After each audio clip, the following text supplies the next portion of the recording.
Hello friends, कैसे हैं आप लोग। आशा करते हैं कि आप लोग बहुत अच्छे होंगे, आपकी पढ़ाई लिखाई बहुत अच्छी चल रही होगी। इन सब चीजों को ध्यान में रखते हुए आज का जो हमारा टॉपिक है वो है श्वसन, यानी कि चैप्टर 10 का एक पूरा एक सीरीज चल रहा है जो कि चैप्टर 1 यानी पोर्शन खत्म कर चुके हैं। ठीक है, अब हम लोग पढ़ने जा रहे हैं श्वसन। जिस तरीके से पोर्शन का 5 पार्ट में वीडियो आया था, 5 पार्ट में, उसी तरीके का श्वसन का भी कितने पार्ट में आने वाला है? 5 पार्ट में आने वाला है। आप लोग अपने एग्जाम के प्रति अपना डेडिकेशन दिखाते रहे हैं, तैयारी पूरा जमकर, चाहे बायोलॉजी के कोई भी पार्ट हो, श्वसन हो, परिवहन हो, उत्सर्जन हो, जनन हो, नियंत्रण समयन हो, चाहे कोई चैप्टर हो, एक भी क्वेश्चन छूटना नहीं चाहिए तो नहीं चाहिए। ठीक है, बहुत इंपॉर्टेंट है। एक मिनट आप लोगों के लिए बस 5 पार्ट में इसको खत्म करेंगे चैप्टर को, और लास्ट में क्या करेंगे, जो पिछले साल का जो प्रीवियस ईयर का जो क्वेश्चन है उसको बोर्ड पर हम क्या करेंगे, लिख देंगे, उसको सॉल्व कर लीजिएगा। उसके अलावा और ज्यादा मेहनत करने की आवश्यकता नहीं है। सबसे पहले मेरा वीडियो को देखिए, मेरा वीडियो को देखकर बारीकी से चीजों को समझने की कोशिश कीजिए। जो हमारे आसपास के जो इन्वायरमेंट है, जो हमारे शरीर है, वो सबसे जोड़कर इसको देखने की कोशिश कीजिए आसपास के चीजों से।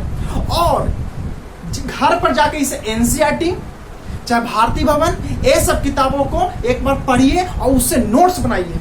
मेरी बातों को जो अभी बोलेंगे कि हाँ ये बहुत इंपॉर्टेंट है, उसको नोट्स बनाना है अच्छे से कॉपी में। ऐसे कीजिएगा, बहुत आप लोगों को फायदा होने वाला है इस वीडियो से। तो हम इसमें क्या करेंगे, श्वसन को पहले एक इंट्रोडक्शन देखेंगे, एक परिचय देख लेंगे। श्वसन आखिर है क्या, इसका आवश्यकता क्यों पड़ रहा है, चैप्टर 1 से इसको कैसे रिलेट कर सकते हैं। ठीक है, तो हम स्टार्ट करते हैं। तो जो श्वसन है वो कहां से आया, तो चूंकि पोषण के दौरान हम लोग पढ़ चुके थे, पोषण हम लोग किए हैं, तो उसमें क्या क्या था, कार्बोहाइड्रेट भी था, प्रोटीन भी था, वसा भी था, मिनरल्स भी था ना, सब चीज।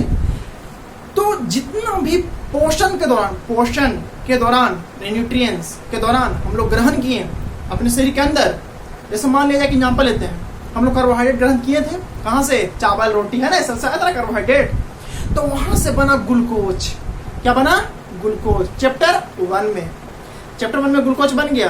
आप देखेंगे जो चैप्टर 2 है श्वसन, इसमें बनाएंगे ऊर्जा, किससे, तो यही ग्लूकोज से, जो कि चैप्टर 1 में छोड़ दिए थे। ठीक है, तो हम लोग देखेंगे कि जो ग्लूकोज है उससे कैसे ऊर्जा बनता है, तो यही श्वसन महत्वपूर्ण योगदान निभाएगा।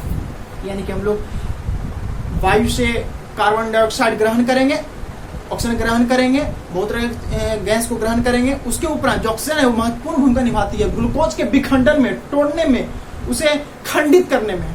ठीक ना, तो देखते हैं जितने भी समस्त जो जीव हैं, चाहे पेड़ पौधा हो, चाहे एक कोष के जीव हो, चाहे बहुकोष के जीव हो, जितने तरह के प्राणी, उन सभी में श्वसन की प्रक्रियाएं होती है।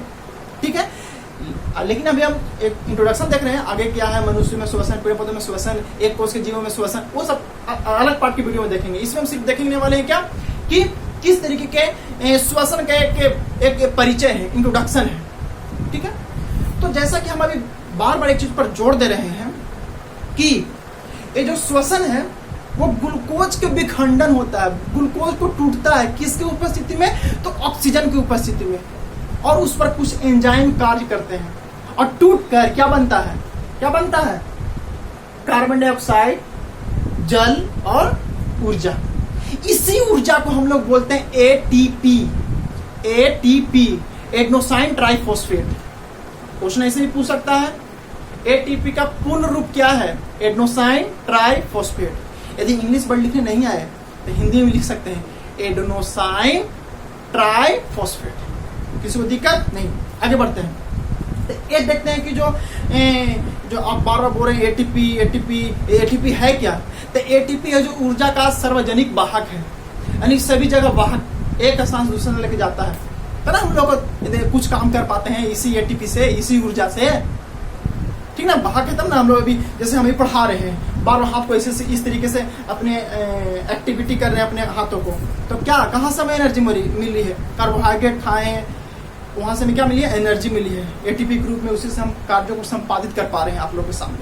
ठीक है, तो हम लोग देखते हैं कि ये जो एटीपी है इसको जैव ऊर्जा की क्यों कहते हैं, यानी कि बायो एनर्जी। यानी कि जो जैव ऊर्जा है, क्यों कहते हैं, तो चूंकि जितने भी जीव है उनके शरीर के अंदर, शरीर के भीतर ही इस एटीपी ऊर्जा का निर्माण होता है, इसलिए हम इसको बोलते हैं जैव ऊर्जा। इसको दिक्कत नहीं। आप देखते हैं कि ये जो एटीपी को क्या कहें, सार्वजनिक वाहक भी कह सकते हैं, क्योंकि ऊर्जा का एक स्थान से दूसरा स्थान तक जाता है ताकि हम लोग किसी भी कार्य को संपादित कर पाते हैं। दूसरा एटीपी, यानी कि एटीपी क्या है, जैव ऊर्जा है, बायो एनर्जी है। अब देखते हैं कि ये ग्लूकोज क्या है। तो जो कि ग्लूकोज एक कोशिकीय ईंधन के रूप में भूमिका निभाती है। ग्लूकोज क्या है, ग्लूकोज को हम लोग कोशिकीय ईंधन भी कहते हैं, ठीक है। तो अब बोलिएगा कि ठीक है, मान लीजिए एग्जाम में आ जाए, अब तो परिचय दे रहे हैं, एग्जाम में आ जाए कि श्वसन का से आप क्या समझते हैं, इसको लिखना है 2 नंबर में, 5 नंबर में आए तो कैसे लिखेंगे, तो ध्यान सुनिएगा। श्वसन का जो डिफिनेशन बहुत इंपॉर्टेंट है, एग्जाम में पूछता है। इसको ध्यान पूर्वक अपना कलम कॉपी निकालिए, लिखिए इसको अच्छे से। श्वसन वैश्विक क्रियाओं का सम्मिलित रूप है। श्वसन वैश्विक क्रियाओं का सम्मिलित रूप है जिनके द्वारा बाहरी वातावरण से, कहां से, बाहरी वातावरण से ऑक्सीजन ग्रहण कर, श्वसन वैश्विक क्रियाओं का सम्मिलित रूप है जिनके द्वारा बाहरी वातावरण से ऑक्सीजन ग्रहण कर शरीर की कोशिकाओं में पहुंचता है, शरीर की कोशिकाओं में पहुंचता है। उसके उपरांत कोशिकीय ईंधन यानी कि ग्लूकोज का विखंडन होता है, ग्लूकोज का विखंडन होता है यानी ऑक्सीकरण होता है। तत्पश्चात क्या बनता है, ऊर्जा। उसी ऊर्जा को हम लोग एटीपी कहते हैं, उसी ऊर्जा को एटीपी कहते हैं।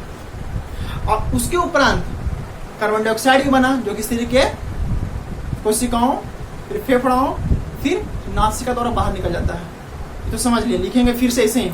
श्वसन वैश्विक क्रियाओं का सम्मिलित रूप है जिनके द्वारा बाहरी वातावरण से ऑक्सीजन ग्रहण कर शरीर के विभिन्न कोशिकाओं में पहुंचाया जाता है, जहां इसका उपयोग कोशिकीय ईंधन यानी ग्लूकोज का ऑक्सीकरण होता है। ग्लूकोज का ऑक्सीकरण करके विभिन्न एंजाइम के द्वारा एटीपी यानी ऊर्जा का निर्माण होता है।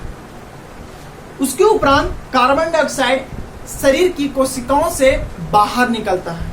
इसी प्रोसेस को बोलते, इसी प्रक्रिया को बोलते हैं श्वसन। बस यही लिखना है एग्जाम में, ठीक है, ठीक।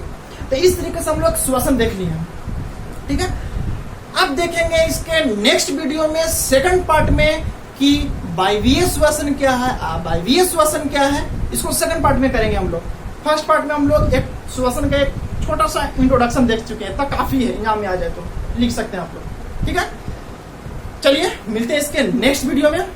इसी तरीके से अपना पढ़ाई जमकर मेहनत करते रहें, कभी मेहनत से भागे नहीं, और मिलते हैं इसके नेक्स्ट वीडियो में। बहुत बहुत धन्यवाद, जय हिंद।